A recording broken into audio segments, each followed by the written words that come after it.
ইউহিদ্দিনা ওয়া ইউকিমুশ শারিয়া, তিনি ধর্মকে সঞ্জীবিত করবেন এবং শরীয়তের বিধান প্রবর্তন করবেন, বাস্তবায়ন করাবেন।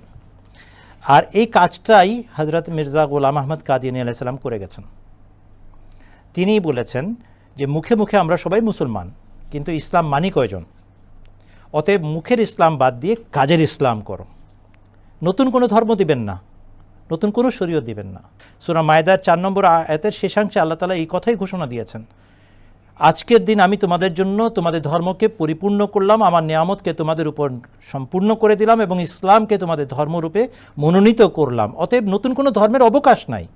কিন্তু সেই ধর্মকে আমরা লালন করছি, পালন করছি না। মুখে বলছি আমরা ইসলাম করছি, আসলে আমরা ইসলাম করছিলাম না। সেই ইসলামকে জগতে আবার পুনঃপ্রতিষ্ঠা করার জন্য হযরত মির্জা গোলাম আহমদ কাদিয়ানী আলাইহিস সালামকে আল্লাহ তাআলা ইমাম মাহদী হিসাবে পাঠিয়েছেন।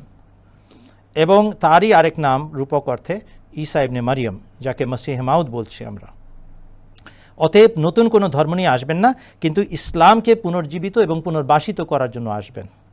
যেমন আমরা বলছি আমরা তো নামাজ পড়ি না, আমরা তো মুসলমান, আমরা তো নামাজ পড়ি। কি নামাজ পড়ি?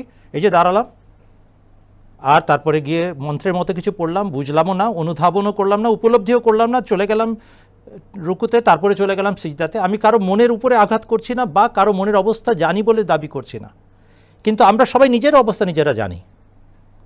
আদৌ কি আমরা বিগলিত চিত্তে সেই ইবাদত করছি যা বলা হয়েছে আমাদেরকে?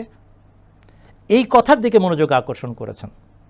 আমরা অনেক কিছু দান খয়রাত করে বেড়াচ্ছি, আল্লাহর উদ্দেশ্যে নাকি লোক দেখানোর উদ্দেশ্যে? আমরা অনেকেরা 5 কুল্লির টুপি পরে ঘুরে বেড়াচ্ছি, ইয়া লম্বা দাড়ি রেখেছি, আল্লাহর জন্য, রসুলের ভালোবাসায়, নাকি লোকেদের কাছে বুজুর্গ সাজার জন্য? হযরত মির্জা গোলাম আহমদ কাদিয়ানী আলাইহিস সালাম সেই বিষয়ের কথা বলছেন। একটু আগে কথা উঠেছিল তাসবিহ গুনে গুনে করার ব্যাপারটাই। হযরত মির্জা গোলাম আহমদ কাদিয়ানী আলাইহিস সালাম বলেছেন, প্রেমাস্পদকে স্মরণ করবে তাও গুনে গুনে? কোনোদিন এরকমভাবে প্রেম হয়? গণনার ঊর্ধ্বে এই বিষয়টি, উপলব্ধির সাথে সম্পূর্ণভাবে নিজেকে তার জন্য বিলীন করে দিয়ে তুমি তাকে স্মরণ করো, এটা ইসলাম। তাহলে কি দেখতে পাচ্ছি আমরা? ইসলাম সেটাই যেটা হযরত মুহাম্মদ মুস্তাফা সাল্লাল্লাহু আলাইহি ওয়াসাল্লাম এনেছেন। আর হযরত মির্জা গোলাম আহমদ আলাইহিস সালাম কী করতে এসেছেন?